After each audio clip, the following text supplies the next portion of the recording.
একটা সময় একটা গহনা পাওয়ার আশায় থাকতাম। যেমন ধরুন একটা নাকফুল। যখন নাক ফুরিয়েছিলাম তখন মনে হতো কবে আমার একটা নাকফুল হবে যেটা পরবো আর আমাকে অনেক সুন্দর লাগবে। আপনাদের কি মনে হয় একটা মেয়ে কি গহনা, টাকা পয়সা, অর্থ সম্পদ এসব দেখেই কি লোভে পড়ে? মেয়েরা আসলে চাইটা কি এটা কি কেউ জানে? কেন তাদের এত সুন্দর হওয়ার শখ? কেন ঘুরিয়ে ফিরিয়ে মেয়েদের কি লোভী বলা হয়? চলেন সেটাই আজকে বলবো।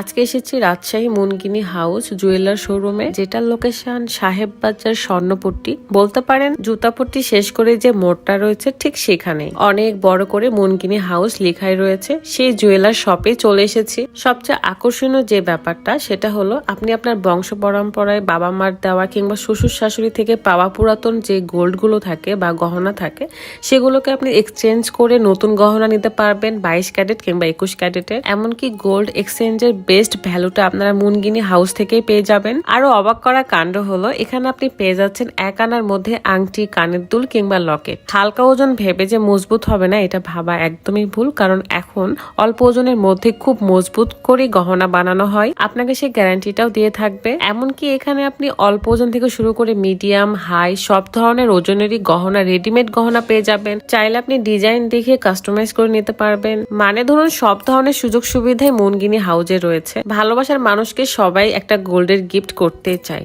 ধরে নেন যে কারোর বিয়ে, কারোর জন্মদিন কিংবা কারোর কোনো স্পেশাল ডে, বাট গোল্ডের দাম তো অনেক বেশি। সেই দিক থেকে বিবেচনা করে ভাইয়ারা গিফট আইটেম রেখেছে খুবই রিজনেবল প্রাইজের মধ্যে। আপনারা গিয়ে চেক করে আসতে পারেন। আপনারা কিন্তু সব ধরনের গিফট আইটেম গুলো পেয়ে যাবেন, তাও আবার রিজনেবল প্রাইজের মধ্যে। আমি যখনই কাউকে গিফট দিতে যাই তখনই আমি মুনগিনি হাউজে ভাইয়াদের কাছে চলে আসি। তারা খুব সুন্দর সুন্দর কিছু আইটেম রেখেছে যেগুলো আমি গিফট করেছি। ধরেন কানের দুল, আংটি, লকেট সব ধরনের গিফট আইটেমই রয়েছে বাজেট ফ্রেন্ডলি। আর হ্যাঁ, প্রত্যেকটাতে হলমার্ক করা রয়েছে, তাই টেনশনের কোনো কারণ নেই। প্রত্যেকটা গহনায় এত সুন্দর, তাই আমি নিজেকে পরিয়ে দেখছিলাম যে আমাকে কেমন লাগে। আর গোল্ড এমন একটা জিনিস যে প্রত্যেকটা মেয়েকে অসম্ভব সুন্দর লাগে দেখতে। মনে হয় যেন গোল্ড শুধু মেয়েদের জন্যই তৈরি। এখন বলি আমার কথা। ছোটবেলায় যখন আমি নাক ফুরিয়েছিলাম, তবে খুব ছোটবেলায় ফোরাইনি, একদম ক্লাস 8-9-এ উঠে আমি নাকটা ফুরিয়েছিলাম।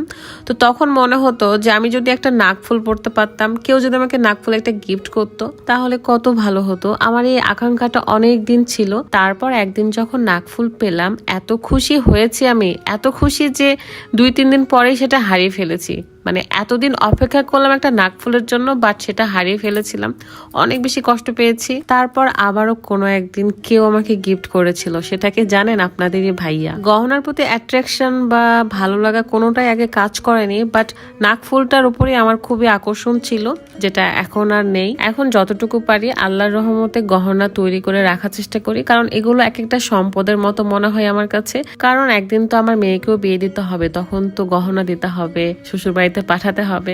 তাই এখন থেকে টুকটুক করে বানিয়ে রাখার চেষ্টা করি আর কি। কিন্তু প্রথমবার নাকফুল পরা যে আনন্দটুকু ছিল আমার, সেই আনন্দটুকু এখন আর হয় না, জানি না কেন। হয়তো সেই ফিলটা, সেই আনন্দটা আর কখনোই ফিরে পাবো না। অনেকটা ছোটবেলার মতো। ছোটবেলা যেভাবে কাটায় না কেন, প্রত্যেকটা মানুষের জীবনে ছোটবেলা অনেকটাই ভালো স্মৃতি, যেগুলো আমরা সবসময় মিস করি। যাই হোক, আপনারা কিন্তু মুনগিনি হাউজে অনেক ধরনের কালেকশন পেয়ে যাবেন। বিশেষ করে এই ঈদের জন্য আরো অনেক কালেকশন নিয়ে আসছে ভাইয়া। আপনারা ভাইয়া শোরুমে ভিজিট করবেন, এমনকি প্রিয় মানুষকে গিফট করতে পারেন, সাথে নিজেকেও গিফট করতে পারেন। এগুলো হলো ডায়মন্ডের নাকফুল, যেটা দেখে আমার খুব ভালো লাগতেছিল। আমার বড় বড় নাকফুল অনেক বেশি পছন্দ। গহনার মধ্যে নাকফুল আর মালাটাই আমার ভালো লাগে, তাছাড়া অন্য কোনো কিছুর প্রতি তেমন আকর্ষণ নাই। মেয়েদের তেমন কোনো বড় ইচ্ছে থাকে না, শুধু থাকে প্রিয় মানুষটা যাতে তাকে ভালোবাসে, আগলে রাখে, টেক কেয়ার করে। এই গহনা, টাকা পয়সা, অর্থ সম্পদ দিয়ে কি হবে যদি প্রিয় মানুষটার কাছে সুখেই না থাকতে পারি, তাই না? মেয়েরা খুব নরম মনের মানুষ হয়, একটা কাচের গ্লাসের মতো, অল্প আঘাতে ফেটে যায়, ভেঙে যায়। তাই মেয়েদেরকে আঘাত করবেন না, ভালোবাসবেন, আগলে রাখবেন, টেক কেয়ার করবেন, দেখবেন আপনাকে মাথায় তুলে রাখবে। আমার পার্সোনালি এটাই মনে হয়, মেয়েরা আসলে টেক কেয়ার, ভালোবাসা, আগলে রাখা, যত্ন এগুলোই চায়। ভাইয়ার শোরুমে এত এত কালেকশন আমি দেখে শেষ করতে পারতেছিলাম না, কিছু কিছু তো পরেই দেখছিলাম।